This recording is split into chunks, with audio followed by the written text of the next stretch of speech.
Il y avait des matins où Antoine Lefebvre se réveillait à 5h45, avant même que le réveil sonne, et restait allongé dans le noir à regarder le plafond de son appartement de 240 mètres carrés, sans trouver une seule raison de se lever. Et pourtant il se levait, parce qu'être debout était plus simple qu'être présent à ce qu'il ressentait. Un chirurgien qui avait reconstruit des centaines de genoux, de hanches, de vertèbres, et qui ne savait pas nommer ce qui lui manquait à lui. Ce matin-là, cependant, un mardi d'août, dont il ne saurait jamais oublier l'heure exacte, 11h40. La lumière blanche des couloirs de l'hôpital, le bruit lointain d'un chariot métallique. Tout bascula. Pas d'un coup, pas avec bruit, avec 3 mètres de couloir et un regard d'une seconde. Appuyez sur j'aime, laissez un commentaire pour soutenir la chaîne, et voici notre histoire. Antoine Lefebvre avait 43 ans et la posture de quelqu'un qui n'avait jamais eu le temps de plier les épaules. Grand, brun, légèrement grisonnant aux tempes d'une façon que ses collaboratrices décrivaient comme distinguée et qu'il ne remarquait pas, parce qu'Antoine ne passait pas de temps devant les miroirs, au-delà du strict nécessaire pour nouer sa cravate. Son cabinet, la clinique Lefebvre & Associés dans le 16e arrondissement, générait 17 millions d'euros par an, employait 45 personnes et était cité 2 fois dans le classement des meilleures cliniques orthopédiques privées de France. Il avait construit cela en 15 ans, consultation par consultation, opération par opération, nuit après nuit passée à étudier, à réviser, à ne pas dormir. Il savait très précisément ce que cela lui avait coûté en heures. Il refusait de calculer ce que cela lui avait coûté en autre chose. Depuis 27 mois, il dormait seul dans l'appartement du quartier Passy. 27 mois. Il ne les avait pas comptés intentionnellement. Mais le chiffre s'était imposé un soir où sa sœur Élise lui avait demandé pour la 4e fois si ça allait vraiment. Il avait répondu oui, sans la regarder. Elle avait posé la main sur la sienne, sur la table de cuisine, et il s'était levé pour servir du vin qu'il n'avait pas envie de boire. C'était ainsi qu'Antoine gérait les conversations inconfortables. Il créait du mouvement, du bruit, de l'occupation. La clinique était parfaite pour ça. Consulter à 7h du matin. Opérer jusqu'à 20h. Dîner d'un sandwich dans son bureau avec les dossiers ouverts devant lui. Rentrer à 23h dans un appartement dont les lumières s'allumaient automatiquement, parce que sinon, il n'y aurait que le noir. Le divorce avait été signé en mai, 2 ans auparavant. Ses avocats avaient qualifié le processus d'exemplaire, propre, rapide, sans conflit apparent. L'appartement de Montparnasse transféré au nom de Camille, une indemnisation proposée, partiellement refusée par elle, avec une fierté qui l'avait frappé à l'époque, mais qu'il avait mis de côté comme il mettait tout de côté. Des papiers, des signatures, un tampon. Il avait regardé les documents finaux sur son bureau un vendredi soir et pensé que c'était terminé, que nettoyer un papier suffisait. Il avait eu tort. Mais il lui faudrait 27 mois, un couloir blanc et une barriga à peine visible sous un uniforme d'infirmière pour le comprendre vraiment. Ce mardi d'août, il avait accepté la réunion au hôpital Pitié-Salpêtrière parce que son directeur administratif lui avait présenté les chiffres d'un partenariat de réorientation des patients post-chirurgicaux qui était trop intéressant pour être ignoré. L'aile 7, réhabilitation et orthopédie. Il connaissait l'hôpital. Il y avait effectué des remplacements en début de carrière, le temps que la clinique trouve son équilibre financier. Il n'avait aucune raison de penser que cette réunion serait différente de les 37 autres réunions professionnelles qu'il avait tenues ce mois-là. Il traversait le couloir en parlant sur son téléphone, les talons de ses chaussures marquant le rythme sur le sol en linoléum, et il tournait la dernière intersection avant la salle de conférence quand il vit, à 3 mètres de lui, de dos, un uniforme blanc d'infirmière, un chignon sombre, des épaules d'une largeur précise qu'il aurait reconnue dans n'importe quelle foule du monde entier. Antoine s'arrêta. Ce n'était pas possible. Il y avait 6000 infirmières dans cet hôpital, ou quelque chose comme ça. Il ne savait pas exactement, mais beaucoup. Des chignons sombres, il devait y en avoir des centaines. Il resta immobile une demi-seconde, convaincu que son cerveau lui jouait un tour que l'isolement affectif de 27 mois lui avait préparé avec soin. Et puis, la femme se retourna, parce que la porte derrière lui avait claqué en se refermant, et les yeux de Camille rencontrèrent les siens. 1 second, 2 secondes. Le dossier médical qu'elle tenait entre les mains tomba sur le sol dans un bruit sec de pages éparpillées. Et Antoine vit, il ne cherchait pas à voir. Il baissa simplement les yeux pour l'aider à ramasser les feuilles par un réflexe mécanique de politesse. Il vit la légère rondeur du ventre sous l'uniforme blanc. Discrète, inégable, la courbe de quelque chose qui n'existait pas il y a 2 ans, de quelque chose de nouveau, de vivant, de réel. Il se releva lentement. Camille était cramoisie, sa respiration légèrement accélérée, les pages récupérées serrées contre sa poitrine comme un bouclier improvisé. Il n'était pas rouge, lui, il était blanc. Quelque chose dans son cerveau avait cessé de fonctionner normalement, comme si le circuit principal avait été débranché et que le système de secours cherchait encore à s'activer. 8 secondes s'écoulèrent, sans qu'aucun des deux parle. Ce fut un collègue de Camille, appelant son prénom depuis le bout du couloir d'une voix pressée et ordinaire qui brisa le silence. Elle se retourna vers lui, dit quelque chose à voix basse qu'Antoine n'entendit pas, et s'en alla sans un mot dans sa direction. Il la regarda disparaître au croisement du couloir, puis il resta debout dans le couloir de l'aile 7, incapable d'entrer dans la salle de conférence, pendant 3 minutes entières. La réunion fut annulée. Il envoya un message à son assistant, problème imprévu, à reporter. Puis il descendit dans le parking souterrain, s'assit dans sa voiture, un SUV noir, garé dans l'emplacement réservé aux médecins visiteurs, et ne bougea pas pendant 40 minutes. Antoine Lefebvre avait traversé 2 crises cardiaques de patients en salle d'opération, une rupture d'anévrisme inattendue lors d'une procédure de routine, un incendie électrique dans la cuisine de la clinique, un jeudi soir, alors qu'il était encore dans son bureau, et dans chacune de ces situations, il avait su quoi faire. Les mains qui tremblaient légèrement sur le volant de la voiture dans ce parking lui étaient étrangères. Il ne savait pas quoi faire de ça. Ce qu'il savait, et il l'avait su en une fraction de seconde dans ce couloir, avant même que son cerveau ait eu le temps de formuler les questions, c'était que la grossesse de Camille n'était pas récente. 16 semaines, peut-être plus. Il était chirurgien orthopédique, pas obstétricien, mais il avait des yeux, et il savait faire des calculs.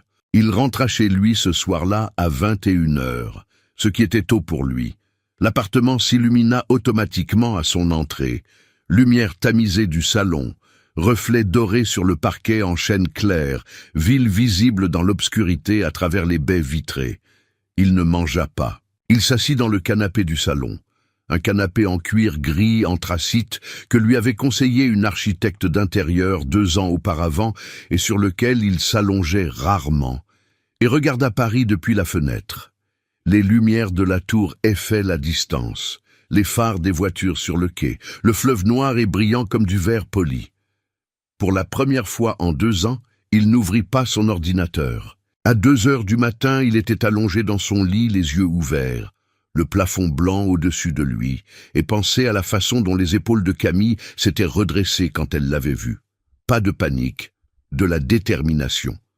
Comme si elle avait répété mentalement ce moment, cette éventualité, et avait décidé comment elle se comporterait si jamais cela arrivait. Elle avait toujours été ainsi, préparée à ce qu'il n'anticipait pas. Lui, il n'avait rien anticipé du tout. Le lendemain matin, il se leva à 5h45, comme d'habitude. Il annula les 2 premières consultations de la journée, chose qu'il n'avait pas faite depuis 18 mois. Il appela l'hôpital et demanda à parler au service des ressources humaines de l'aile de réhabilitation orthopédique. On lui dit que les demandes de contact avec le personnel soignant devaient passer par voie officielle. Il raccrocha et rappela directement le chef de service de l'aile 7, un ancien confrère avec qui il avait travaillé pendant un congrès à Bordeaux il y avait quelques années. Il lui demanda un service simple, transmettre un message à une infirmière du service, Camille Dubois, lui indiquant que le docteur Lefebvre souhaitait lui parler pendant son pause déjeuner, si elle le voulait bien. La réponse arriva par message à 11h20. D'accord. Réfectoire du sous-sol, 13h. Pas de bonjour. Pas de ponctuation supplémentaire. Camille Dubois avait toujours été économe avec les mots quand elle était sur ses gardes. Le réfectoire du sous-sol du hôpital Pitié-Salpêtrière n'avait rien du restaurant où Antoine avait l'habitude de déjeuner. Des tables rectangulaires en stratifié beige, des chaises en plastique moulées rouge et bleu, des plateaux métalliques empilés à l'entrée du self-service, une odeur persistante de potage aux légumes et de café trop longtemps chauffé. La lumière était fluorescente et impartiale, sans ombre flatteuse pour personne. Antoine Lefebvre, en costume gris foncé et chemise blanche avec les manches relevées jusqu'au coude, était l'élément le plus déplacé de la pièce, et il le savait, et ne cherchait pas à l'ignorer. Il arriva le premier, prit 2 cafés au comptoir, 2 petits cafés en gobelets en carton, le même que buvait tout le monde ici. Il s'assit à une table proche de la fenêtre qui donnait sur un puits de lumière intérieure, 2 gobelets devant lui, les mains posées à plat sur la table. Camille entra à 13h03. Elle avait refait son chignon depuis le matin, plus serré, plus contrôlé. Son uniforme blanc était impeccable. Elle s'arrêta un instant à l'entrée de la salle, le vit et traversa l'espace entre eux avec un pas égal et mesuré qui ne trahissait rien. Elle s'assit en face de lui sans dire bonjour. Elle prit le café qu'il avait posé de son côté, l'examina une seconde et en but une gorgée en le regardant par-dessus le bord du gobelet. Antoine ne dit rien pendant 2 minutes. Ce n'était pas un silence confortable, mais ce n'était pas non plus un silence hostile. C'était le silence de 2 personnes qui avaient déjà tout dit et tout eu, et qui n'étaient pas encore sûres dans quelle catégorie tombait ce qu'il restait. Puis, d'une voix basse, sans accusation dans le ton, sans pression, avec simplement la question nue et directe « C'est de moi ?» Camille posa le gobelet sur la table. Elle le regarda pendant un long moment, pas pour faire durer l'attente, pas pour le punir, mais parce qu'elle mesurait quelque chose dans ses yeux, avant de répondre. Ce qu'elle y trouva, il ne sut pas l'interpréter sur le moment. Peut-être une fatigue ancienne, peut-être une décision. « Oui », dit-elle. Antoine ferma les yeux. 1 seconde. 2. Quand il les rouvrit, Camille était toujours là, les mains posées sur ses genoux, attendant. Non pas avec anxiété, non pas en suppliant quoi que ce soit de lui, mais avec cette fermeté tranquille qu'il avait admirée pendant 9 ans de mariage, sans jamais lui avoir dit qu'il l'admirait. « Pourquoi tu ne m'as rien dit ?» La question lui était sortie avant qu'il ait décidé de la poser. Camille inclina légèrement la tête. Elle avait visiblement anticipé cette question aussi. « Parce que j'avais besoin de savoir si je pouvais faire ça seule, » dit-elle, avant de décider si je voulais le faire avec toi. La phrase atteignit Antoine d'une façon qu'il ne s'était pas attendu, pas comme un reproche, comme un diagnostic. Elle n'avait pas dit « tu m'avais blessé » ou « tu n'avais pas le droit de savoir ».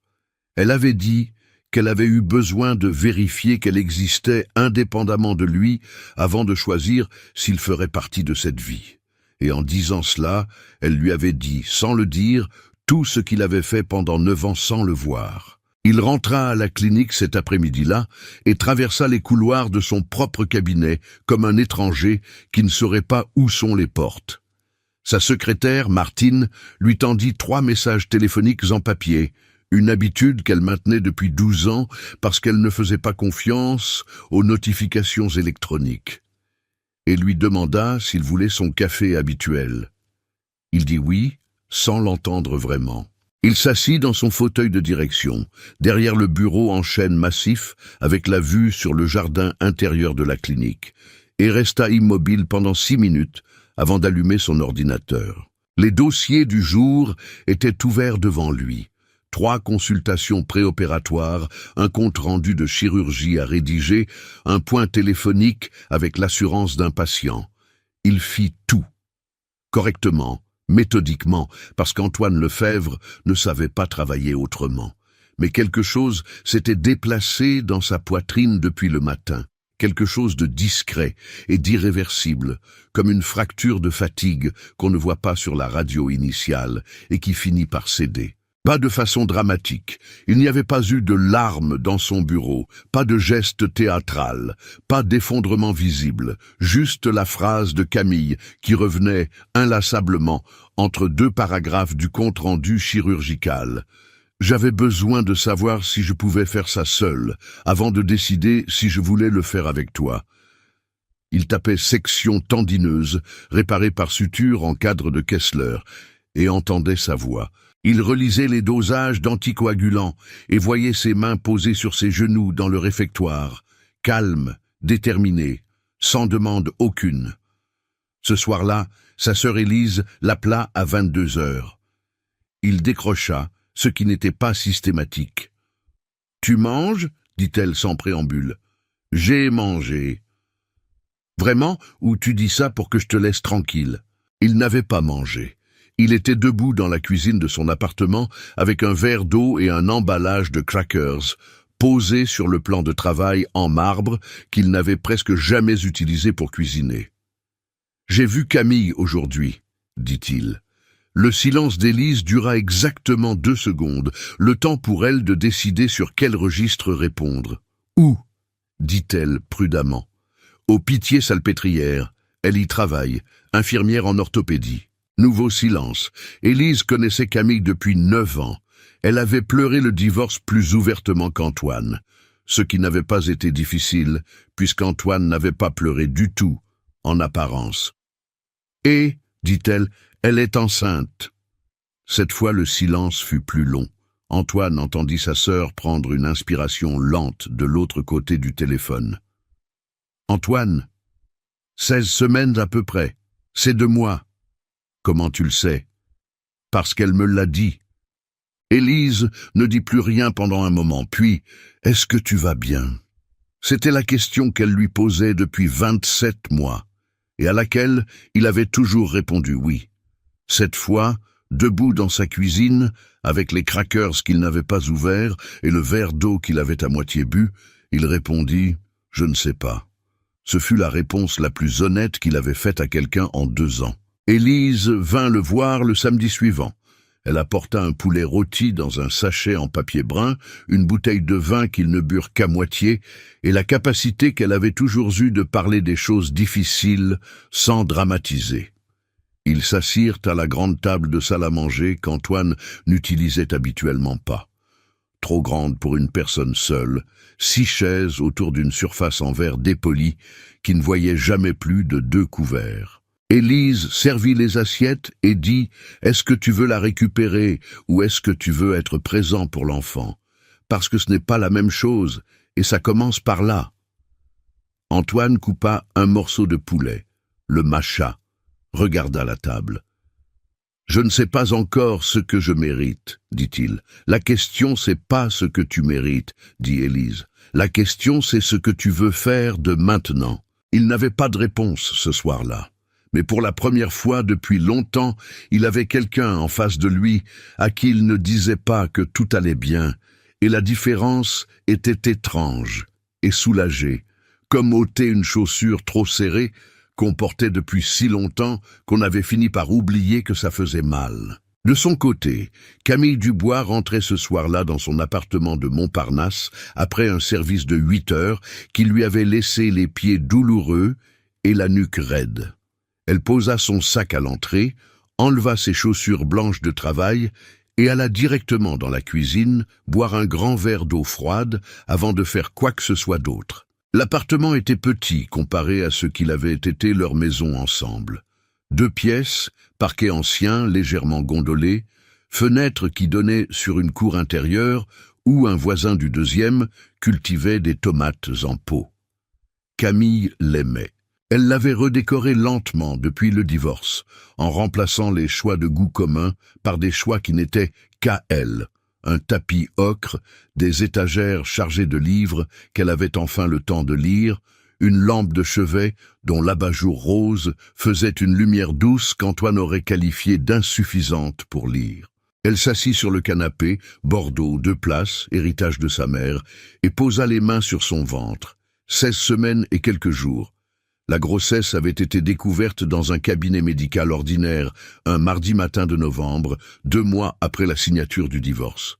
Elle avait regardé le test, refait le calcul, refait encore. La dernière nuit qu'ils avaient repassée ensemble remontait à la veille de la signature définitive.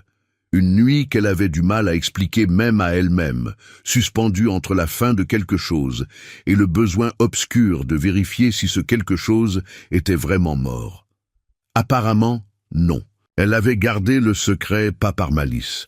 Elle l'avait gardé parce qu'elle avait besoin de construire quelque chose de solide en elle avant de le laisser entrer dans quelque décision que ce soit. Elle le connaissait trop bien. Elle savait qu'Antoine Lefèvre, mis au courant d'une grossesse, aurait immédiatement fait ce qu'il faisait toujours, organisé, planifié, pris en charge. Et elle avait besoin de prouver pour elle-même avant tout que cette vie qu'elle portait et sa propre vie à elle ne dépendaient pas de son organisation, de son argent, de ses décisions. Qu'elle était capable, qu'elle existait. Passé son certificat d'infirmière clinique en 4 mois, elle qui avait été professeure universitaire en sciences infirmières, mais sans expérience terrain récente, avait été l'un des défis les plus physiquement exigeants de sa vie adulte. Se présenter au processus de sélection du Pitié-Salpêtrière, enceinte de 9 semaines, en omettant de le mentionner parce que légalement elle n'y était pas obligée, en sachant qu'elle révélerait bientôt la grossesse à son équipe, ça avait été un acte de courage qu'elle n'avait raconté à personne, ni à sa mère, ni à son amie Léa, qui était la seule personne au monde qui connaissait l'existence de la grossesse, pas à Antoine. Ce soir-là, après avoir mangé une soupe de lentilles et un bout de pain aux céréales, les préférences alimentaires changeaient étrangement avec la grossesse et elle avait développé une affection inexpliquée pour les lentilles corales. Elle s'allongea sur le côté gauche, comme sa sage-femme le lui recommandait, et passa en revue la conversation du réfectoire. Il n'avait pas été ce qu'elle avait craint. Elle avait anticipé plusieurs versions. Antoine, le contrôlant, qui parlerait de démarches légales et de reconnaissance de paternité dès la première phrase. Antoine le distancié, qui prendrait la nouvelle comme un dossier à traiter. Antoine blessé dans son orgueil, qui chercherait à comprendre pourquoi elle ne lui avait pas dit. Elle s'était préparée à chacune de ces versions avec une armure intérieure qu'elle avait mis des semaines à construire. Ce qu'elle n'avait pas anticipé, c'était le silence. Les 2 cafés en gobelets en carton, le fait qu'il n'ait pas cherché à expliquer ou à contrôler ou à prendre de la place, qu'il ait posé une question et attendu la réponse, et surtout, ce qu'elle n'arrivait pas encore à tout à fait mettre de côté, la façon dont il avait fermé les yeux quand elle avait dit oui. 1 seconde, 2, comme s'il absorbait quelque chose de grand, pas de façon dramatique. Elle refusait de lui accorder ça trop vite. Mais elle l'avait noté. La semaine suivante passa sans contact entre eux. Antoine opéra 3 patients, tint 2 réunions de direction, déjeuna seul dans son bureau 4 jours sur 5 et une fois avec son associé Bertrand, qui lui demanda si tout allait bien et à qui il répondit oui. Mais cette fois avec une légère hésitation avant le mot, infime, que Bertrand ne remarqua pas. Camille travailla ses horaires habituels, assura 2 formations de stagiaires infirmiers, annonça officiellement sa grossesse à son chef de service le jeudi. Le chef hocha la tête, dit « Félicitations » avec un sourire professionnel et nota les aménagements de poste prévus par la loi. Le mercredi de la semaine suivante, à 13h, Antoine réapparut au réfectoire du sous-sol. 2 cafés. Table près du puits de lumière. Il était arrivé 5 minutes avant l'heure, et il attendait. Camille entra à 13h02. Elle s'arrêta dans l'encadrement de la porte, le vit, et cette fois, il y eut quelque chose de différent dans l'arrêt. Pas la surprise du couloir, ni la méfiance mesurée du premier déjeuner. Quelque chose de plus calme et de plus compliqué à interpréter. Elle traversa la salle, s'assit, prit le café. « Tu vas faire ça chaque mercredi ?» dit-elle. « Si tu me le permets. » Elle but une gorgée. « Pourquoi le mercredi ?»« Parce que c'est ton jour de pause entre 12h30 et 14h. J'ai regardé les plannings affichés dans le couloir. » Camille le regarda. « Tu as vérifié mon planning ?»« Oui. » C'est légèrement inquiétant. Je sais. Un silence passa entre eux, pas désagréable. Elle rompit la croûte d'un petit pain qu'elle avait pris au self, le beurra avec soin. « Qu'est-ce que tu veux, Antoine ?» Vraiment. Il posa les deux mains sur la table. Il avait manifestement préparé quelque chose à dire, et tout aussi manifestement décidé de ne pas le dire de façon préparée. « Je veux réparer ce qui peut l'être, et reconnaître ce qui ne peut pas l'être, dans cet ordre. » Camille mâcha son pain. « C'est la première fois en 9 ans que tu mets les réparations avant toi. » Il ne répondit pas à ça, parce qu'elle avait raison, et qu'il le savait, et qu'argumenter contre une vérité n'était pas ce qu'il était venu faire. « J'ai étouffé ta carrière, dit-il, sans te le demander, par petites étapes. J'avais besoin que tu sois disponible pour soutenir la clinique, et je l'ai formulé d'une façon qui t'a laissé croire que c'était ton choix. » Camille posa le pain. Quelque chose dans ses épaules bougea légèrement. Pas de l'émotion effondrée, mais le relâchement infime d'une tension qu'elle portait depuis longtemps. « Est-ce que tu crois ce que tu dis, ou tu le dis parce que tu penses que c'est ce qu'il faut dire ?»« Je le crois, dit-il. Il m'a fallu 2 ans seul dans un appartement trop grand pour comprendre pourquoi tu es parti. J'aurais préféré le comprendre avant. » Les mercredis devinrent une habitude avant que l'un ou l'autre décide consciemment de les laisser devenir une habitude. Ce n'était pas un accord formel. Camille n'avait pas dit « oui, viens chaque semaine » et Antoine n'avait pas demandé la permission explicite au-delà de la première fois. C'était plus simple et plus fragile que ça. Il venait, elle descendait, il buvait le café. Parfois il parlait pendant toute la pause. Parfois il y avait de longs silences que ni l'un ni l'autre cherchait à remplir avec des mots inutiles. La 3e semaine, Antoine arriva avec 2 cafés et un pain au chocolat qu'il posa de son côté sans commentaire. Camille le regarda. « Tu sais que le chocolat est la seule chose qui passe facilement depuis 2 semaines. »« Je sais, dit-il. Léa me l'a dit. » Camille releva les yeux. « Tu as parlé à Léa ? Elle m'a appelé. Elle voulait savoir ce que j'avais l'intention de faire. Et qu'est-ce que tu lui as répondu ? Que je n'avais pas encore d'intention, que j'essayais d'abord de ne pas agir comme si c'était un problème à régler. » Camille ne dit rien pendant un moment. Elle prit le pain au chocolat, le cassa en 2, en poussa la moitié vers lui, sans explication. Ce geste, petit, quotidien, instinctif, les laissa tous les deux silencieux quelques secondes, parce qu'ils ressemblaient trop à des centaines de gestes ordinaires de 9 années communes qu'ils avaient perdus dans les papiers du divorce. « Elle bougeait ce matin, » dit Camille, sans le regarder.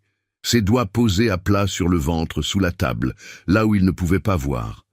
Très tôt, vers 5h30. Antoine ne bougea pas. Il écouta. « C'est comme des petits coups de poing de rien du tout, » dit-elle. « Pas douloureux, juste présent. »« Tu as peur ?» dit-il à voix basse. Elle réfléchit honnêtement à la question. « Non, curieusement non. J'ai surtout l'impression d'être en train de faire quelque chose de réel pour la première fois depuis longtemps. » Une pause. « Ce qui est absurde parce que mon travail est aussi réel. »« Ce n'est pas absurde. »« Non, admit-elle. Non, ça ne l'est pas. » Ils finirent les cafés.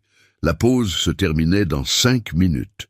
Camille se leva, récupéra son badge d'identité qu'elle avait posé sur la table, et au moment de partir, elle dit, sans se retourner, « Mercredi prochain, si tu apportes autre chose que du pain au chocolat, je ne descends pas. » Ce n'était pas de la tendresse, ou peut-être que si, mais d'une sorte qu'elle n'était pas encore prête à nommer.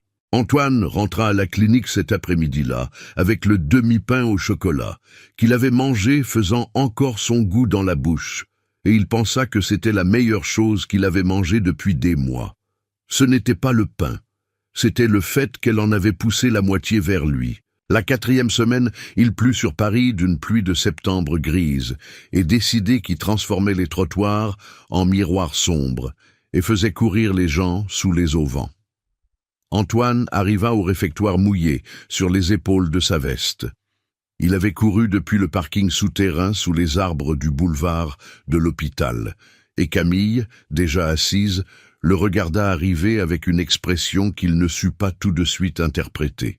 Puis elle dit Il y a un passage couvert depuis le parking. La signalétique est bleue. Je ne l'avais pas vue. Tu regardes toujours droit devant toi. Il s'assit en enlevant sa veste. C'est une critique? C'est une observation. Il y avait quelque chose de différent ce mercredi-là, une légèreté, infime, qu'on n'aurait pas pu pointer du doigt, mais qui était perceptible, comme un changement de pression atmosphérique avant le beau temps. Camille raconta une anecdote sur un patient de la veille. Un ancien footballeur amateur de 62 ans, en rééducation après une prothèse de hanche, qui chantait du Claude François à voix basse pendant ses exercices parce que ça l'aidait à tenir le rythme.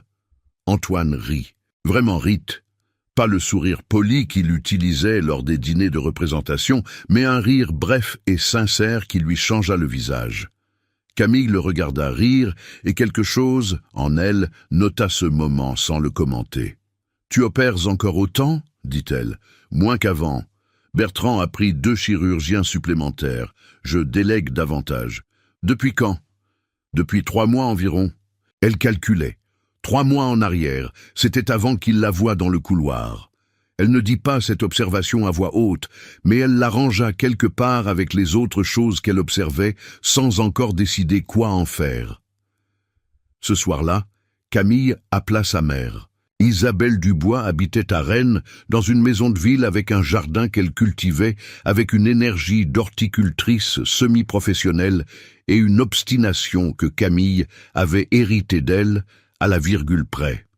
Elle avait 61 ans, était veuve depuis 7 ans, et avait une façon particulière de poser les questions difficiles en faisant semblant de parler d'autre chose. « J'ai quelque chose à te dire », dit Camille après les premières minutes d'échange habituels. « Je t'écoute », dit Isabelle d'une voix qui signifiait qu'elle avait compris que ce n'était pas une conversation ordinaire. « Je suis enceinte de 18 semaines. » Silence. « 18 semaines. » répéta Isabelle lentement. « Oui. Et le père ?» Antoine. Ce silence-là fut plus long. Isabelle Dubois n'avait jamais dit de mal d'Antoine à voix haute. Elle estimait que sa fille était adulte et que les jugements sur les choix des autres ne servaient généralement qu'à ceux qui les émettaient. Mais elle avait serré Camille dans ses bras à la gare de Montparnasse 2 ans auparavant, quand le divorce avait été finalisé, et elle avait senti dans les épaules de sa fille ce que les mots n'avaient pas dit. « Est-ce qu'il est au courant ?» dit-elle. « Depuis 2 semaines. » Et Camille regarda la fenêtre de sa cuisine. La cour intérieure était dans l'obscurité, les tomates du voisin du 2e à peine visibles sous la faible lumière d'un lampadaire de couloir. « Il vient me voir le mercredi. Au réfectoire de l'hôpital. Il apporte du pain au chocolat. » Isabelle ne dit rien pendant un moment. Puis, « Et toi, qu'est-ce que tu ressens ?» C'était la bonne question. Camille n'avait pas encore répondu honnêtement à cette question-là, même à elle-même. Pas de l'amour retrouvé. Ce serait trop simple et trop dangereux de le formuler ainsi. Pas de la méfiance pure non plus, parce que les mercredis avaient érodé quelque chose de la méfiance, quelque chose entre les deux, quelque chose de prudent et de vivant en même temps. « Je regarde, » dit-elle finalement, « je regarde si l'homme qui vient le mercredi est le même que celui qui m'a suffoqué ou quelqu'un d'autre. Je n'ai pas encore décidé. »« C'est sage, » dit Isabelle. Une pause. « Est-ce que tu veux que je vienne ?»« Pas encore. Bientôt. »« D'accord. » Autre pause. « Camille. »« Oui. » Le fait que tu aies fait tout ça seule, l'infirmière, l'hôpital, la grossesse, sans rien demander à personne. Tu sais que ça ne veut pas dire que tu dois tout faire seule. Camille ferma les yeux une seconde. « Je sais, maman. »« Non, tu le sais intellectuellement.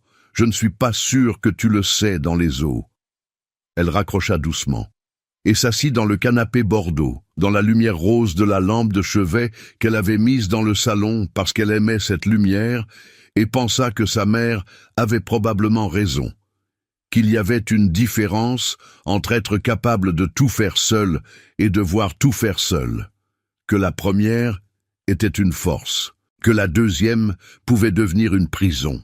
Le 5e mercredi, Antoine arriva avec 2 pains au chocolat et dit en s'asseyant « J'ai commencé une thérapie. » Camille ne montra pas de surprise. Depuis quand? 3 semaines, un psy recommandé par Bertrand. On se voit le lundi soir. Et ça donne quoi? Il réfléchit un instant. Non pas pour trouver les mots, mais parce qu'il voulait les dire honnêtement. Il me demande d'où vient le besoin de contrôler. Je ne savais pas que c'était une question à laquelle je pouvais répondre. Apparemment, je peux. Et tu peux. Mon père gérait l'anxiété par le contrôle. Je l'ai appris comme une langue maternelle, sans m'en rendre compte, parce que c'est ce qu'on parlait à la maison. Il posa les 2 mains autour de son gobelet. Ce n'est pas une excuse. C'est juste que j'essaie de comprendre le mécanisme pour pouvoir le désapprendre. Camille le regarda longuement. Tu ne t'es jamais défendu devant moi. Avant. Non. Pourquoi maintenant? Parce qu'avant, je défendais ma position. Là, je ne défends rien. J'explique juste ce que je comprends, parce que tu mérites de le savoir. Une pause. Et parce que je ne veux plus te parler comme si c'était une négociation. Pas de réponse immédiate de Camille. Elle mangea un morceau de son pain au chocolat, regarda le puits de lumière. La pluie de la semaine précédente avait laissé place à un soleil de septembre encore doux qui tombait en oblique dans le couloir vitré. « Je vois une psychologue aussi, » dit-elle, « depuis le 5e mois de grossesse, pour les questions de coparentalité éventuelle. » Elle marqua une pause légère sur le mot « éventuel » et pour d'autres choses. D'autres choses comme comprendre pourquoi j'ai accepté de disparaître professionnellement pour toi sans me battre davantage, et pourquoi j'ai mis si longtemps à le voir. Ce n'était pas une accusation dans sa voix. C'était quelque chose de plus complexe, une femme qui s'examinait elle-même avec la même rigueur qu'elle examinait les autres, et qui refusait de tout mettre sur un seul compte. Antoine ne répondit pas immédiatement. Puis, est-ce qu'on a les mêmes conclusions? Probablement pas entièrement, dit-elle, mais peut-être qu'on s'en approche. Le 6e mercredi était un jeudi. Elle avait un rendez-vous médical le mercredi et avait envoyé un message pour décaler. Lui avait répondu en 10 minutes. Ils se retrouvèrent au réfectoire sous une lumière d'automne qui entrait différemment par le puits de lumière, plus dorée, plus basse. Camille portait un uniforme adapté maintenant, une blouse plus large commandée spécialement, parce que le ventre à 22 semaines ne se dissimulait plus sous rien. Elle s'assit avec ce léger ajustement de posture caractéristique des femmes enceintes en fin du 2e trimestre, ce basculement instinctif du poids qui protège le dos. Antoine posa les 2 cafés. Puis il dit, sans préambule, « Je voudrais venir à une échographie, si tu le veux bien, pas pour récupérer quoi que ce soit, juste pour être là. » Camille tint son gobelet entre ses 2 mains. Le café était encore chaud et la chaleur traversait le carton fin. « La prochaine, c'est dans 10 jours, dit-elle. Je sais, tu m'as dit la date il y a 2 semaines. Je ne t'ai pas dit l'heure. Non. » Un silence. « 14h30, dit-elle. Cabinet Moreau, rue Saint-Jacques. » Elle ne sourit pas en disant ça, mais elle le regarda, vraiment, directement, sans la garde habituelle dans les yeux, pendant une seconde entière avant de regarder ailleurs. Antoine ne sourit pas non plus. Il hocha la tête une fois, prit son café et dit merci avec une voix qui n'était pas tout à fait stable. Ce n'était pas de la réconciliation. Ce n'était pas encore du pardon. C'était quelque chose de plus petit et de plus solide que les deux, une porte entr'ouverte, dans un couloir que ni l'un ni l'autre ne s'attendait à retrouver. Le cabinet du docteur Moreau était situé au 2e étage d'un immeuble haussmannien de la rue Saint-Jacques, entre une librairie spécialisée en sciences humaines et une pharmacie dont l'enseigne verte clignotait légèrement. L'escalier était en pierre ancienne, légèrement usé au centre de chaque marche par des décennies de passage, et sentait le bois ciré et le plâtre vieux. Antoine arriva à 14h20. Camille était déjà dans la salle d'attente, assise sur une chaise en tissu bleu pétrole, un magazine posé sur ses genoux qu'elle ne lisait pas. Elle leva les yeux quand il entra. Il portait une veste en laine grise, pas de cravate. Détail qu'elle nota sans savoir pourquoi cela lui semblait important. Il s'assit à côté d'elle, pas trop près, laissant un espace entre leurs chaises qu'aucun des deux ne chercha à combler. « Tu es en avance, » dit-elle. « Toi aussi. » Le magazine resta fermé sur ses genoux. Dans la salle d'attente silencieuse, on entendait le bruit sourd de la circulation rue Saint-Jacques et, quelque part dans l'appartement adjacent au cabinet, une radio qui diffusait quelque chose de classique, trop lointain pour être identifiable. La sage-femme échographiste, Madame Prévost, les appela à 14h32. Elle avait une cinquantaine d'années, des cheveux courts, poivre et sel, et une façon professionnelle et chaleureuse d'occuper l'espace qui mettait immédiatement à l'aise. Elle ne demanda pas qui était Antoine. Elle regarda simplement le tableau clinique de Camille, hocha la tête et dit « On y va ». La salle d'échographie était petite, éclairée seulement par la lumière tamisée d'un plafonnier indirect et le reflet bleuté de l'écran. Camille s'allongea sur la table, releva légèrement la blouse, et Madame Prévost appliqua le gel froid avec un geste pratiqué. Antoine resta debout près de la porte pendant 2 secondes, puis Camille dit, sans le regarder, « Tu peux t'approcher ». Il fit 3 pas vers l'écran. Le son arriva en premier. Ce battement rapide, régulier, fort pour quelque chose d'aussi petit, 148 battements par minute, dit Madame Prévost, avec le calme de quelqu'un qui avait entendu ce son des milliers de fois et qui savait néanmoins ce qu'il représentait pour les gens dans cette pièce. Antoine fixa l'écran. L'image en niveau de gris bougeait, se recomposait, et Madame Prévost guidait la sonde en nommant ce qu'elle voyait. La tête, le profil, la colonne vertébrale visible en chapelet de vertèbres minuscules, les bras qui bougeaient dans un geste que la sage-femme décrivit comme normal et vigoureux. « Elle est active aujourd'hui », dit Madame Prévost. Antoine percevait que ses mains ne bougeaient pas, qu'il ne respirait pas normalement. Il regardait l'écran, et quelque chose dans sa poitrine faisait une pression qu'il ne savait pas nommer avec les mots qu'il possédait. « Vous voyez ici », dit Madame Prévost en faisant pivoter légèrement la sonde, « le visage de profil, le nez et la lèvre supérieure. » Antoine vit. Un profil minuscule, un nez retroussé, une lèvre supérieure qui bougeait légèrement dans le liquide amniotique comme si l'enfant goûtait quelque chose. Il ferma les yeux. 1 seconde. 2. Quand il les rouvrit, Camille le regardait. Pas l'écran, lui. Elle avait tourné la tête vers lui et l'observait avec une expression qu'il ne pouvait pas déchiffrer entièrement, mais dans laquelle il y avait quelque chose de vigilant et quelque chose d'autre. Quelque chose de plus doux qui coexistait sans se résoudre. Il ne dit rien. Elle ne dit rien. Madame Prévost imprima 3 clichés, tendit les photos à Camille et dit que tout était parfaitement conforme pour 22 semaines et 4 jours. Elle sortit discrètement pour les laisser se recomposer. Camille s'assit sur le bord de la table, les photos dans la main. Antoine était debout à 1 mètre d'elle. Le silence entre eux était différent de tous les silences précédents. Pas le silence de la méfiance, pas le silence de la politesse. Quelque chose de plus chargé et de plus fragile. « Tu n'as rien dit depuis 20 minutes, dit Camille. « Non. Qu'est-ce que tu ressens ?» Il regarda les photos qu'elle tenait. Le profil minuscule, imprimé en noir et blanc sur le papier thermique. Que je n'ai pas de mots pour ça dans ma langue habituelle. Camille baissa les yeux sur les photos. Puis elle en tendit une vers lui, pas en la posant sur une surface, en la lui tendant directement dans sa main. Il la prit. Ses doigts effleurèrent brièvement les siens dans le mouvement. Ni l'un ni l'autre ne recula. Il regarda la photo pendant un long moment, debout dans cette petite salle éclairée en bleu.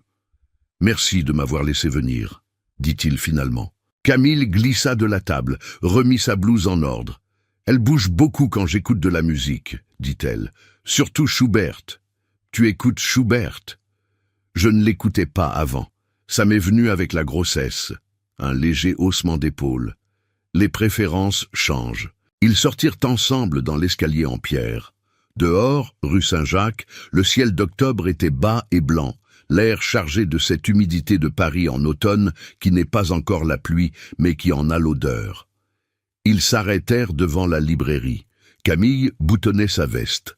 Antoine tenait la photo dans la poche intérieure de sa veste, contre sa poitrine, et elle savait qu'il l'y avait mise parce qu'elle l'avait vu faire le geste. « Je vais prendre le métro, » dit-elle. « Je peux te ramener ?»« Non, pas méchamment, simplement. »« Pas encore. » Il hocha la tête. « D'accord. » Elle fit 2 pas, s'arrêta, sans se retourner complètement, dit « Mercredi prochain, pain au chocolat », comme d'habitude. Et elle continua à marcher vers la bouche de métro sans attendre sa réponse, parce qu'elle savait qu'il serait là. La semaine qui suivit fut difficile d'une façon inattendue. Ce n'était pas une crise externe, pas un événement. C'était quelque chose d'interne qui arriva le samedi matin alors que Camille faisait la liste de courses sur son téléphone et réalisa qu'elle avait noté 2 fois le même article. Parce que son esprit était ailleurs, parce qu'elle pensait à la façon dont Antoine avait tenu la photo, et parce que ce souvenir lui avait fait monter quelque chose dans la gorge qu'elle n'avait pas envie de nommer. Elle s'assit à la table de cuisine, posa le téléphone. Le problème n'était pas qu'elle ne ressentait rien. Le problème était exactement l'inverse. 2 ans auparavant, en signant les papiers du divorce, elle s'était promis quelque chose de précis, qu'elle ne retournerait jamais dans une relation où elle disparaîtrait, où ses choix de vie dépendraient de l'agenda de quelqu'un d'autre, où ses propres ambitions passeraient en second sans qu'on le lui demande explicitement, simplement parce que la force de gravité d'une personnalité plus lourde que la sienne les attirerait naturellement vers le bas. Elle avait tenu cette promesse, elle avait reconstruit, elle avait prouvé ce qu'elle avait besoin de prouver. Et maintenant il venait chaque mercredi avec du pain au chocolat, et des phrases honnêtes, et des silences qu'il ne remplissait plus avec du contrôle. Et elle sentait la promesse se compliquer, non pas s'effacer, se compliquer. Ce n'était pas la même chose. Elle appela sa psychologue, Nathalie, pour un rendez-vous supplémentaire le lundi. « J'ai peur de me reperdre », dit-elle, assise dans le fauteuil du cabinet de la rue Daguerre, les mains posées sur son ventre, maintenant clairement visibles, la lumière grise de l'après-midi d'octobre entrant par la fenêtre. « Perdre quoi exactement ?» dit Nathalie. « Ce que j'ai reconstruit, le fait de savoir que j'existe sans lui. » Est-ce que ces 2 choses sont incompatibles ? Camille réfléchit. Je ne sais pas encore. Est-ce que l'Antoine que tu vois le mercredi vous laisse de l'espace ? Une pause. Oui, il laisse trop d'espace parfois, comme s'il avait peur de prendre de la place. Et ça te fait quoi, ça ? Ça me déstabilise autant que quand il en prenait trop. Nathalie sourit légèrement. Parce que vous connaissez l'un et pas encore l'autre. Camille regarda le plafond une seconde. Il faut que j'apprenne à faire confiance au nouveau sans effacer la mémoire de l'ancien. Oui, et lui ? Lui, il apprend à demander la permission avant d'entrer, ce n'est pas naturel pour lui, mais il s'y applique. Est-ce que vous lui avez dit ce que vous venez de me dire ? Non. Pourquoi ? Camille baissa les yeux. Parce que lui dire que j'ai peur de me reperdre, c'est lui dire que je pourrais vouloir me retrouver avec lui, et je ne suis pas prête à lui donner ça comme outil, ou comme cadeau, dit Nathalie doucement. Le silence dans le cabinet fut long et travaillé. « Ou comme cadeau », répéta Camille, plus bas. Le mercredi suivant, il y eut quelque chose de changé dans le réfectoire, pas dans le décor. Les mêmes tables en stratifié, la même lumière fluorescente, le même bruit de fond des plateaux et des conversations, mais dans la façon dont ils s'assirent, légèrement plus proches que les semaines précédentes, sans que l'un ni l'autre ait décidé consciemment de réduire la distance. Antoine dit « J'ai pensé à quelque chose toute la semaine. Dis-le. Je ne veux pas que tu abandonnes ton poste ici quand elle naîtra. Si jamais on... » Il marqua une pause, choisissant ses mots avec soin. « Si jamais la situation évolue entre nous, je veux que ce soit clair depuis maintenant. » Camille posa son café. « Tu veux que ce soit clair ou tu veux que ça serve de preuve ?» Il réfléchit honnêtement à la question. « Les 2. Est-ce que c'est un problème ?» « Non, dit-elle, c'est honnête. » Une pause. « Mais ne me dis pas ce que tu ne feras pas. Dis-moi ce que tu feras différemment. Je ne gérerai plus les décisions qui sont les tiennes en les formulant comme si elles venaient de toi. Comment tu vas faire pour ne pas le faire ? Je vais poser des questions au lieu de proposer des solutions. » Il regarda ses mains. « Mon psy appelle ça remplacer l'agenda par la curiosité. C'est plus difficile que ça n'y paraît pour quelqu'un comme moi. » Camille le regarda. Pas de façon romantique, de façon évaluatrice, précise, comme elle regardait un patient en début de rééducation pour mesurer là où il en était vraiment. Ce qu'elle vit dans ses yeux ce mercredi-là n'était pas la perfection d'un homme transformé, c'était quelque chose de plus vrai et de plus utilisable, un homme en train de faire le travail, imparfaitement, réellement, sans garantie de résultat. Elle rompit son pain au chocolat, en poussa la moitié vers lui, comme chaque mercredi, et pour la première fois depuis le début de ses déjeuners, elle lui dit quelque chose qu'elle n'avait encore dit à personne d'autre que Nathalie. « J'ai peur parfois, pas de la grossesse, de refaire confiance. » Antoine ne répondit pas immédiatement. Il ne dit pas « tu peux me faire confiance », parce que c'était exactement le genre de phrase qu'un homme qui n'avait pas fait le travail aurait dite. Il dit « c'est normal d'avoir peur. Je ne te demande pas de ne pas avoir peur. Je te demande juste de me laisser être présent pendant que tu l'as. » Camille regarda le puits de lumière. Dehors, les premières feuilles mortes de l'automne parisien tourbillonnaient dans la cour intérieure. Ce n'était pas une déclaration, ce n'était pas un serment, mais c'était peut-être, pensa-t-elle, la chose la plus juste qu'il lui avait dite en 10 ans de connaissance. Novembre arriva sur Paris avec ce froid sec et lumineux particulier à la ville en début d'hiver. Les platanes du boulevard perdant leurs dernières feuilles en plaques dorées sur le bitume mouillé, les vitrines des boulangeries embuées de vapeur chaude, la lumière du matin entrait obliquement dans les rues comme si elle cherchait son chemin. Camille était à 26 semaines. Son corps avait cette présence nouvelle et constante qu'elle avait appris à ne plus ignorer, le poids différent dans la démarche, les pauses nécessaires après les escaliers, les nuits interrompues par des positions impossibles à tenir et par les petits coups de pied de 5 heures du matin qui continuaient avec une régularité que Camille avait fini par trouver rassurante, comme une vérification silencieuse que tout allait bien là-dedans. Au service, ses collègues avaient intégré sa grossesse dans le quotidien du travail avec ce mélange de sollicitude pratique et de normalité respectueuse qu'elle appréciait. Inès, une infirmière de 30 ans avec qui elle avait rapidement développé une amitié de couloir, ces amitiés qui se construisent dans les moments de rush entre deux chambres, dans les pauses café trop courtes, dans les blagues partagées sur les caprices du matériel médical, lui portait parfois un verre d'eau sans qu'elle l'ait demandé, ou prenait discrètement le chariot le plus lourd, jamais de façon condescendante, juste avec attention. Antoine venait toujours le mercredi. Il y avait eu, entre la 4e et la 8e semaine de ses déjeuners, une évolution imperceptible et continue, comme le déplacement d'une plaque tectonique, rien de visible à la surface, tout en mouvement en dessous. Les silences étaient devenus plus naturels. Les sujets s'étaient élargis. Au-delà de la grossesse, au-delà de ce qui s'était passé entre eux, ils avaient recommencé à parler d'autre chose. Un film qu'elle avait vu, une décision architecturale absurde dans la nouvelle extension d'une clinique concurrente qui le faisait tiquer. Un livre qu'elle lisait sur l'histoire de la médecine arabe médiévale et qui l'avait conduit à commander le même pour le lire en parallèle. Ces conversations-là, ordinaires, latérales, sans enjeu apparent, étaient peut-être les plus importantes de toutes, parce qu'elles montraient que ce qui se reconstruisait n'était pas uniquement autour de la grossesse, c'était autour d'eux. Un mercredi de novembre, il arriva avec les 2 cafés habituels, et quelque chose de différent dans la posture, une légère tension aux épaules qu'elle reconnut immédiatement, parce que c'était exactement la tension qu'il avait quand il portait quelque chose qu'il n'avait pas encore décidé de dire. Elle attendit, ils burent leur café, il mangea son demi-pain au chocolat. Et puis, sans introduction, « Mon père m'a appelé cette semaine. » Camille posa son gobelet. Henri Lefebvre avait 69 ans, habitait à Lyon dans la maison familiale, et entretenait avec Antoine une relation que Camille avait toujours décrite intérieurement comme une architecture en verre, apparemment solide, entièrement rigide, impossible à habiter vraiment.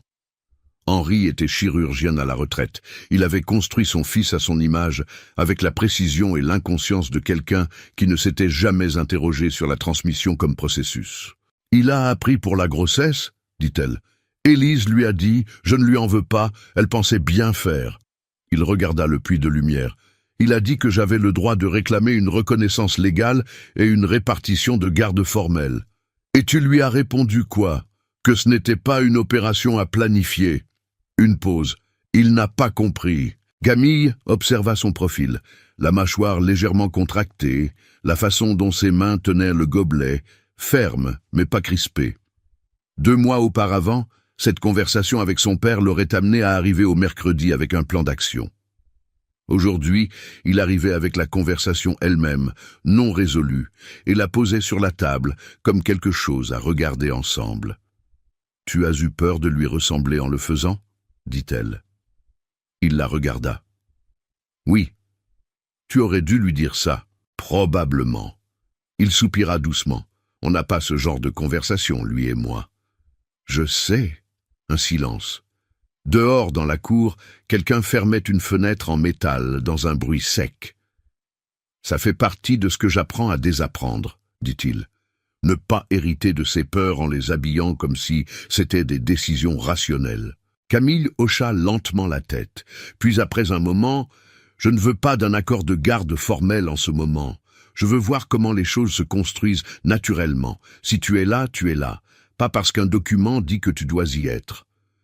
C'est ce que je veux aussi. Alors on est d'accord. » Ce n'était pas un contrat, mais c'était quelque chose. Décembre vint avec ses lumières sur les Champs-Élysées, son froid qui rendait la scène encore plus noire et brillante la nuit, ses marchés de Noël qui sentaient le vin chaud et la cannelle. Camille était à 30 semaines.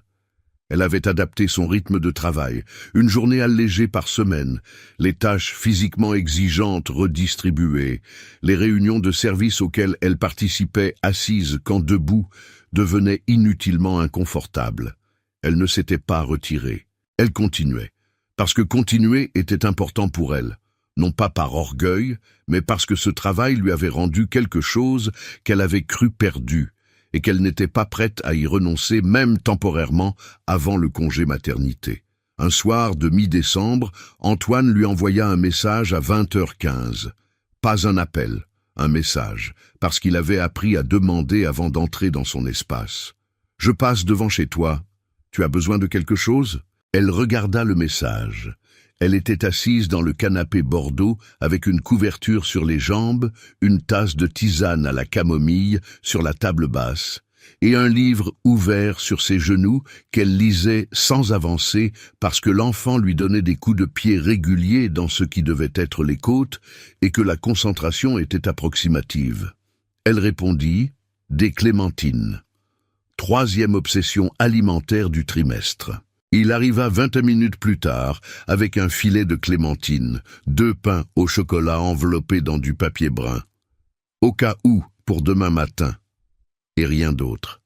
Elle ouvrit la porte. Il lui tendit les clémentines, regarda l'appartement une seconde depuis le seuil et dit « Tu veux que j'entre ?»« Oui. » Il enleva ses chaussures sans qu'elle le lui demande, un geste qu'il n'avait jamais fait dans leur ancienne maison, où il posait les chaussures sur le parquet et oubliait, et qu'il faisait maintenant naturellement, comme si entrer dans son espace demandait un soin particulier qu'il prenait au sérieux. Elle remarqua le geste, ne le commenta pas. Ils s'assirent dans le salon. Elle pela une clémentine. Il n'essaya pas de mettre de la musique ou d'allumer la télévision ou de remplir l'espace de quelque chose qui ne s'y trouvait pas naturellement.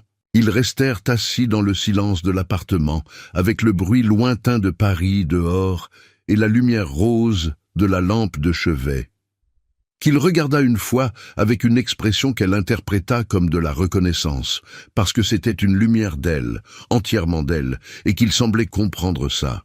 « Elle bouge beaucoup ce soir, » dit Camille. « Elle proteste contre les clémentines, plutôt qu'elle les approuve. » Une pause.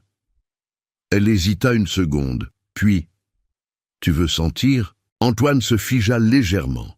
Ce même arrêt qu'il avait eu dans le couloir de l'hôpital en août, une fraction de seconde où son cerveau ne savait pas encore comment traiter ce qui lui était offert. « Si tu le veux bien. » Elle prit sa main, la guida, la posa à plat sur le côté gauche du ventre, là où l'enfant donnait ses coups les plus nets depuis 1 heure. Ils attendirent. 3 secondes. 5.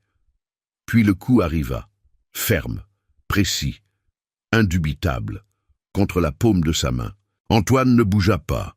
Il ne dit rien pendant un long moment. Sa main restait posée là, immobile, et quelque chose dans son visage s'était ouvert d'une façon qu'elle n'avait pas vue depuis très longtemps. Depuis une nuit à Lyon, 9 ans auparavant, dans un hôtel après le congrès médical où ils s'étaient rencontrés, quand il avait dit « Je ne pensais pas que ça existait en parlant d'elle », et qu'elle avait cru qu'il parlait d'une idée abstraite avant de comprendre qu'il parlait d'elle précisément. « Elle est forte », dit-il, d'une voix qui n'était pas tout à fait stable. « Oui, » dit Camille, « elle l'est. » Un silence qui contenait beaucoup de choses. « Elle », dit-il doucement. Le même mot qu'il avait dit dans le réfectoire, des mois auparavant, avec la même voix qui se brisait légèrement sur la voyelle. « Elle », confirma Camille. Il retira sa main lentement, comme à regret, et la posa sur ses genoux. Il regardait le ventre encore. Pas avec possession, pas avec revendication, mais avec cette qualité d'attention qu'on donne aux choses que l'on a failli ne jamais voir. « Je vais être là, » dit-il, « pour tout ce que tu voudras me laisser. Je ne demande rien de plus que ce que tu décides. » Camille le regarda un long moment dans la lumière rose. « Je sais, » dit-elle finalement. « C'est pour ça que je t'ai laissé entrer. » Janvier arriva, froid et blanc, avec ce silence particulier de Paris, sous les nuages bas. Camille était à 36 semaines. Elle avait cessé de travailler 3 semaines auparavant, le congé maternité officiel, auquel s'ajoutait la recommandation de sa sage-femme de réduire les déplacements après 34 semaines. L'appartement de Montparnasse était devenu son monde principal. Les courses livrées, Léa qui passait 2 fois par semaine, sa mère Isabelle venue de Rennes pour 10 jours et repartie en lui laissant des plats cuisinés dans le congélateur et une plante verte sur le rebord de fenêtre. Antoine venait maintenant 2 fois par semaine, le mercredi comme toujours, et le samedi en fin d'après-midi, une habitude qui s'était installée naturellement depuis décembre. Il n'avait jamais dormi là. Il ne le demandait pas. Il venait, il mangeait quelque chose de simple, il parlait ou lisait côte à côte, et il repartait. C'était une intimité précise et délibérée, ni trop ni pas assez, calibrée à 2. La nuit du 14 février, à 2h17 du matin, Camille se réveilla avec une douleur dans le bas du dos qui n'était pas une douleur ordinaire. Elle attendit 20 minutes, minutée. Les contractions étaient espacées de 9 minutes. Elle appela sa sage-femme, puis elle appela Léa qui dit qu'elle arrivait, puis elle hésita une longue minute, son téléphone dans la main, et appela Antoine. Il décrocha à la 2e sonnerie. « Camille. Je crois que c'est pour cette nuit. » Elle l'entendit se lever. « J'arrive. Léa vient aussi. »« D'accord. Pas de compétition, pas de négociation sur sa place. J'arrive quand même. Je reste dans le couloir si tu préfères. » Elle prit une inspiration pendant une contraction. « Non, tu peux entrer. » Il arriva avant Léa, il habitait plus près. Il sonna à la porte à 2h52, manteau sur un pull, cheveux pas coiffés, et quand elle ouvrit, il la regarda une seconde. Elle en chemise de nuit, une valise déjà prête dans l'entrée, la main posée sur le chambranle de la porte pendant une contraction, et il dit, simplement d'une voix calme, « Je suis là. Pas ne t'inquiète pas. Pas tout va bien se passer. Juste, je suis là. » Ils arrivèrent au Pitié-Salpêtrière à 3h20. Léa les rejoignit dans le hall 20 minutes plus tard. Le service de maternité connaissait Camille. Elle avait travaillé dans l'aile voisine pendant 6 mois, et 2 des sages-femmes de garde cette nuit-là étaient des visages familiers. Il y avait quelque chose d'étrange et de juste à accoucher dans l'hôpital où elle avait appris à exister seule, comme si le lieu lui-même bouclait quelque chose. Le travail dura 7h30. Antoine resta, pas comme le chirurgien millionnaire qui aurait pu réserver la suite privée d'une clinique de luxe avec personnel dédié 24 heures sur 24. Il n'avait pas proposé ça, et elle n'aurait pas accepté. Il resta comme l'homme qui avait appris en 7 mois de mercredi au réfectoire que sa présence valait plus que sa provision. Il lui tint la main quand elle voulut qu'il la tienne. Il recula quand Léa et la sage-femme avaient besoin de l'espace. Il ne dit pas les choses inutiles que les gens disent pour meubler leur propre inconfort. Et quand, à 10h44 du matin, la sage-femme dit « Elle est là » et que le premier cri traversa la salle, ce cri particulier, fort, indigné, vivant, que rien ne prépare vraiment, Antoine Lefèvre, qui n'avait pas pleuré depuis des années, mit sa main sur sa bouche et ferma les yeux. La sage-femme posa l'enfant sur la poitrine de Camille. Un visage rouge et froissé, les yeux à peine entr'ouverts, les poings serrés dans une protestation instinctive contre l'air et la lumière. Camille pleurait sans s'en rendre compte, des larmes qui descendaient silencieusement sur ses joues sans que son visage change d'expression, comme si le corps pleurait indépendamment de la décision de pleurer. « Bonjour », dit-elle à l'enfant, d'une voix toute petite. « Je te connais déjà. » Antoine s'approcha. Il regarda l'enfant sur la poitrine de Camille, ce visage de quelques minutes, cette personne qui n'existait pas encore hier et qui existait maintenant complètement, irréversiblement. Il n'essaya pas de prendre sa place. Il posa la main sur la tête de l'enfant, ce geste si léger, si précautionneux, comme si poser la main trop fermement pourrait abîmer quelque chose, et dit, à voix si basse que seule Camille et l'enfant pouvaient l'entendre, « Je m'appelle Antoine. Je vais m'améliorer. » Camille le regarda, ses yeux encore brillants de larmes. « Je sais, » dit-elle. Ils appelèrent la fille Lucie. Ce n'était pas un nom qu'ils avaient décidé ensemble lors d'une réunion formelle autour d'une liste de prénoms. C'était un nom que Camille avait dans la tête depuis le 4e mois, qu'elle n'avait dit à personne, et qu'elle avait prononcé le soir même de l'accouchement quand Antoine lui avait demandé si elle avait pensé à quelque chose. Elle avait dit Lucie et il avait répété le prénom une fois doucement comme pour le mettre en bouche, et il avait dit oui, pas parce qu'il cédait, mais parce que le prénom était juste et qu'il le savait. Lucie Lefèvre Dubois. Les deux noms dans cet ordre, parce que Camille avait tenu à ce que le sien soit là aussi, et Antoine avait dit bien sûr, naturellement, sans qu'elle ait à argumenter, ce qui avait été en soi une petite révolution silencieuse. Les premières semaines, après la naissance, eurent cette qualité particulière du temps qui se contracte et s'étire simultanément, les nuits infiniment longues et les journées qui disparaissent sans qu'on sache exactement à quoi elles ont été consacrées. Camille était chez elle à Montparnasse avec Lucie, sa mère revenue de Rennes pour 2 semaines supplémentaires et une fatigue nouvelle dans le corps qui n'avait rien à voir avec les gardes de nuit à l'hôpital, plus profonde, plus fondamentale, comme si chaque cellule avait été réorganisée. Antoine venait tous les jours. Il ne dormait pas là. Il n'en était pas encore là et il ne le demandait pas. Mais il arrivait en fin d'après-midi, parfois plus tôt quand ses consultations le permettaient, et il restait 2 heures, 3 heures. Il apprit à tenir Lucie contre son épaule de la façon précise qu'il l'endormait, coude soutenant la nuque, main sur le dos, léger balancement latéral. Il apprit que le bain était mieux à 19h qu'à 18h, parce que ça calait le rythme du soir. Il apprit à préparer le biberon de complément à la bonne température, en testant quelques gouttes sur son poignet, avec une attention de chirurgien qui appliquait ses compétences de précision à quelque chose de complètement nouveau pour lui. Isabelle Dubois l'observa pendant 2 jours, avant de lui parler directement.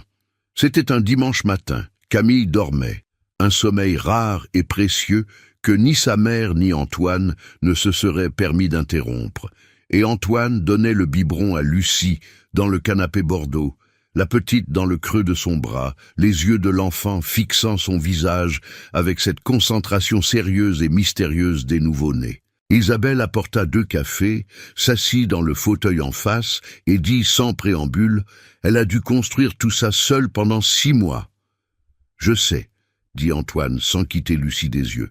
« Est-ce que vous comprenez ce que ça représente pour une femme comme elle ? Je commence à le comprendre. Je n'aurais pas pu le comprendre avant. » Il leva les yeux vers Isabelle. « Pas parce que je ne voulais pas, parce que je ne savais pas regarder dans cette direction. » Isabelle Dubois tint son café entre ses 2 mains. Elle avait les mêmes mains que Camille, la même forme des doigts, le même geste de tenir les choses avec les deux paumes. « Elle vous aime encore, dit-elle. Elle ne vous le dira pas de cette façon. Pas de sitôt, mais je la connais depuis 34 ans. » Antoine ne répondit pas immédiatement. Il regarda Lucie qui avait terminé le biberon et qui dormait maintenant, la bouche légèrement entr'ouverte, les poings desserrés dans le sommeil. « Je ne lui demande rien, dit-il finalement. Je suis juste là. » C'est exactement ce qu'il fallait répondre, dit Isabelle, et elle but son café. Mars arriva. Lucie avait 5 semaines, et le caractère déjà fortement affirmé de quelqu'un qui savait ce qu'elle voulait. Le sein ou le biberon, mais pas les deux dans le même ordre 2 jours de suite. Le silence absolu pour s'endormir le soir, mais le bruit blanc de la circulation pour la sieste de l'après-midi, les bras d'Antoine pour le biberon de 19 heures, avec une préférence inexpliquée et constante, qui amusait profondément Camille, et rendait Antoine silencieusement fier d'une façon qu'il n'aurait pas su formuler. Camille avait repris son suivi avec Nathalie en séance bi-hebdomadaire. Antoine voyait son propre thérapeute le lundi soir, comme depuis l'automne. Ils avaient commencé depuis janvier des séances de thérapie de couple, pas pour se remettre ensemble formellement, avaient-ils dit tous les deux à Thomas, le thérapeute de couple, que Nathalie avait recommandé, mais pour apprendre à communiquer en tant que coparents. Thomas avait hoché la tête avec l'expression de quelqu'un qui entendait cette formulation régulièrement et qui savait que la réalité était toujours plus complexe et plus simple en même temps. Les séances avec Thomas se tenaient le jeudi soir, dans un cabinet de la rue de Rennes, 5 minutes à pied de l'appartement de Camille, ce qui était une coïncidence qu'aucun des deux ne commenta. Ils s'y rendaient séparément, arrivaient à peu près en même temps, s'asseyaient dans 2 fauteuils identiques qui faisaient face au canapé de Thomas. Les premières séances avaient été inconfortables, d'une façon productive. Thomas avait une façon de poser des questions simples auxquelles les réponses honnêtes étaient toujours complexes. « Qu'est-ce qui vous manque dans votre communication actuelle ?» avait-il demandé lors de la 2e séance. Camille avait répondu en premier. « Je ne sais pas encore quand il parle pour lui et quand il parle pour gérer la situation. » Antoine avait répondu. « Je ne sais pas encore quand elle me fait confiance et quand elle me teste. » Thomas avait dit. « Et si c'était la même chose ?» Ils s'étaient regardés. Et pour la première fois depuis le couloir de l'hôpital en août, quelque chose dans ce regard n'était pas de la méfiance ni de la prudence, c'était de la reconnaissance. 2 personnes qui se reconnaissaient dans la même difficulté, de chaque côté du même mur. « Je vous fais les 2, dit Camille, se tournant vers Antoine. « Je vous fais confiance et je vous teste, en même temps. Ce n'est pas de la mauvaise foi, c'est que je ne sais pas encore comment faire l'un sans l'autre. » Antoine répondit avec une honnêteté qui surprit Thomas, visible dans son imperceptible redressement de posture. « Je le sais, et je préfère que vous continuiez à tester plutôt que de faire semblant d'avoir confiance avant d'en avoir vraiment. Je peux travailler avec les tests, je ne peux pas travailler avec le semblant. » Ce soir-là, ils sortirent ensemble du cabinet de Thomas et marchèrent en silence jusqu'au coin de la rue de Rennes et du boulevard Montparnasse. Il faisait froid, mais sec.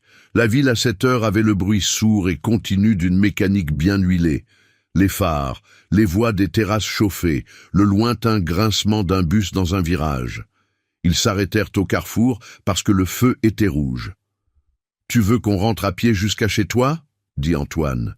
« C'est à 20 minutes. »« Je sais. » Camille remonta son écharpe. « D'accord. » Ils marchèrent, pas main dans la main, côte à côte, à la distance naturelle de 2 personnes qui se connaissent depuis 10 ans et qui réapprennent la proximité. Ils parlèrent peu. À un moment, leurs épaules se touchèrent dans le rétrécissement du trottoir devant des travaux, et aucun des 2 ne s'écarta. Devant l'immeuble de Montparnasse, elle chercha ses clés. Il attendit. Elle ouvrit la porte, se retourna. « Tu veux monter voir si Lucie dort bien ?» Il y avait une gardienne, la mère d'une voisine, une femme de 60 ans prénommée Madeleine, qui adorait les bébés et qui avait proposé ses services pour les soirées thérapie. « Elle dort probablement depuis 21 heures, dit Camille. « Mais, dit-il. » Elle le regarda dans la lumière de l'entrée, Cette lumière de hall d'immeuble parisien, légèrement jaune, pas flatteuse, entièrement ordinaire. Je veux que tu vois comme elle dort, la façon dont elle met les bras. Tu n'as pas encore vu ça. Il monta. Lucie dormait dans son berceau à côté du lit de Camille, les bras effectivement levés de chaque côté de la tête, dans cette posture de capitulation joyeuse et totale des nourrissons endormis. Antoine s'approcha du berceau, se pencha légèrement, regarda sa fille dormir pendant un long moment sans faire de bruit, sans bouger, avec cette qualité d'attention qu'il réservait maintenant aux choses qui comptaient vraiment. Il se redressa. Camille était dans l'encadrement de la porte de la chambre, les bras croisés, l'observant observer Lucie. « Elle met toujours les bras comme ça, » dit-il à voix basse. « Toujours, depuis la première nuit. »« Je sais, » dit Camille. Il n'y a pas de mots. Ils restèrent ainsi une minute entière, lui près du berceau, elle dans l'encadrement, Lucie, qui dormait en ne sachant pas que ses deux parents se regardèrent par-dessus elle, avec quelque chose qui ressemblait, pour la première fois depuis 2 ans, à un avenir commun possible. Ce n'était pas encore une déclaration, pas encore un recommencement formel, mais Antoine dit, à voix très basse pour ne pas réveiller Lucie, « Je t'aime encore. Je n'attends pas que tu le dises en retour. Je voulais juste que tu le saches sans que ce soit une pression. » Camille ne répondit pas immédiatement. Elle regarda Lucie une seconde, puis elle dit « Je sais que tu m'aimes, et je sais ce que je ressens. Je ne suis pas encore prête à le mettre en mots, pas parce que les mots n'existent pas, mais parce que cette fois, je veux être sûr que les actes les précèdent. »« C'est juste, dit-il. Je sais que c'est juste, parce que c'est toi qui m'as appris à le demander, involontairement, en faisant l'inverse pendant trop longtemps. » Il sortit à 22h30. Elle ferma la porte, s'adossa une seconde contre le bois froid et ferma les yeux. Pas de façon dramatique, avec le soulagement tranquille de quelqu'un qui commence à ne plus avoir peur de ce qu'elle ressent. Avril arriva. Lucie avait 10 semaines, et un sourire social qui apparaissait maintenant avec une régularité qui dévastait calmement tous ceux qui le recevaient. Sa grand-mère Isabelle, par téléphone interposé, Inès qui passait dire bonjour un samedi matin, Léa qui passait ses visites bi-hebdomadaires à faire des grimaces pour en provoquer un autre, et Antoine, qui le recevait chaque soir au biberon de 19h avec une constance de quelqu'un qui avait décidé que rien au monde n'était plus important que ce rendez-vous précis. Un jeudi d'avril, ciel pâle et lumière longue du soir qui entrait horizontalement dans le salon de Montparnasse, Antoine avait mis Lucie dans le porte-bébé, une compétence apprise sur tutoriel vidéo un dimanche matin, avec le sérieux appliqué qu'il mettait à toute chose nouvelle, et que Camille avait regardé faire depuis le seuil de la cuisine, avec une expression qu'elle n'avait pas cherché à cacher. Il se leva du canapé avec Lucie endormie contre sa poitrine et dit « Je peux aller jusqu'au jardin atlantique avec elle, si tu veux dormir 1 heure. » Le jardin atlantique était à 7 minutes à pied. Un jardin suspendu sur les voies de la gare Montparnasse, peu connu, tranquille, avec des bancs en bois et une végétation qui avait quelque chose d'improbable et de doux au-dessus du bruit lointain des trains. « Elle va se réveiller à l'air frais, » dit Camille. « Peut-être. » Il ajusta le porte-bébé. « Ou peut-être pas. » Camille le regarda. Cet homme en pull gris avec sa fille endormie contre lui, à l'aise avec le poids et la chaleur de l'enfant d'une façon qu'il n'aurait pas pu imaginer 10 mois auparavant, dans un appartement de Montparnasse qui n'était pas le sien et qu'il habitait néanmoins avec un respect et un soin que les choses à soi ne reçoivent pas toujours. « D'accord, » dit-elle. 1 heure. Il sortit. Elle alla s'allonger. Et elle dormit vraiment. Pas le demi-sommeil de vigilance des premières semaines, mais un sommeil plein, confiant, le corps qui lâchait quelque chose qu'il tenait depuis longtemps. Quand elle se réveilla, 62 minutes plus tard, Antoine était de retour dans le salon. Lucie dormait encore contre lui. Elle n'avait pas protesté, le mouvement de la marche et le bruit des trains en dessous du jardin l'avaient maintenu dans un sommeil profond. Il était assis dans le canapé bordeaux, son téléphone posé retourné sur la table basse, et il regardait par la fenêtre la cour intérieure où les tomates du voisin du deuxième commençaient à repousser après l'hiver. Camille entra dans le salon. Il tourna la tête. Elle avait les cheveux encore un peu défaits du sommeil, les yeux avec cette clarté légèrement étonnée du réveil dans la lumière du soir. « Elle n'a pas bougé, dit-il. Je sais. Je vous ai regardé par la fenêtre depuis la rue en rentrant. » Il y eut un silence doux entre eux. Camille alla s'asseoir à côté de lui sur le canapé, pas à l'autre bout, pas à la distance des premières semaines, mais près, à la distance naturelle de deux personnes qui n'ont plus besoin de mesurer l'espace. Elle regarda Lucie endormie contre lui, la petite main ouverte sur le tissu du porte-bébé, le souffle régulier et absolu. « Antoine, dit-elle. Oui, je vais avoir besoin que tu ailles doucement encore un moment. Je sais, et je vais avoir besoin que tu restes. » Une pause. Les deux en même temps. Il tourna la tête vers elle. Elle ne le regardait pas encore, elle regardait Lucie. Mais sa main, posée sur le canapé entre eux, était à 2 centimètres de la sienne. « Je reste, dit-il, à la vitesse que tu veux. » Et là, dans ce salon de Montparnasse, avec la lumière d'avril qui dorait les murs et le bruit lointain de Paris dehors, et Lucie qui dormait sur la poitrine de son père, Camille posa sa main sur la sienne. Pas un geste de réconciliation spectaculaire, pas une promesse de conte de fées, juste une main posée sur une autre, deux personnes imparfaites, blessées, en train de guérir, choisissant de le faire ensemble plutôt que séparément. Ce n'était pas le même amour qu'avant. C'était quelque chose de plus lent, de plus solide, de plus lucide, construit sur ce qui avait failli disparaître et sur ce qui était resté, malgré tout, sur les mercredis au réfectoire, et les pains au chocolat, et les échographies, et les heures de thérapie et la main d'Antoine sur le ventre, et Lucie qui donnait des coups de pied à 5h30 du matin. Ce n'était pas parfait. Ça ne le serait probablement jamais tout à fait. Et dans ce salon parisien, un soir d'avril, tandis que Lucie dormait et que la ville continuait de pulser dehors avec son indifférence habituelle aux histoires d'amour qui se défont et se reconstruisent dans ses appartements, Camille Dubois comprit que la richesse vraie n'avait jamais été dans les 240 mètres carrés de Passy, ni dans les 17 millions de la clinique, ni même dans l'appartement quitté de Montparnasse. Elle était dans cette pièce, ce soir, dans cette lumière ordinaire, dans la main de quelqu'un qui avait appris, tard mais à temps, que la présence valait plus que la provision. Dans la respiration d'une petite fille qui n'avait pas encore 10 semaines et qui avait déjà changé 2 vies sans effort. Dans le fait de choisir, pas par nécessité, pas par peur, mais par décision consciente et courageuse, de laisser quelqu'un rester. Ce n'était pas la fin d'une histoire.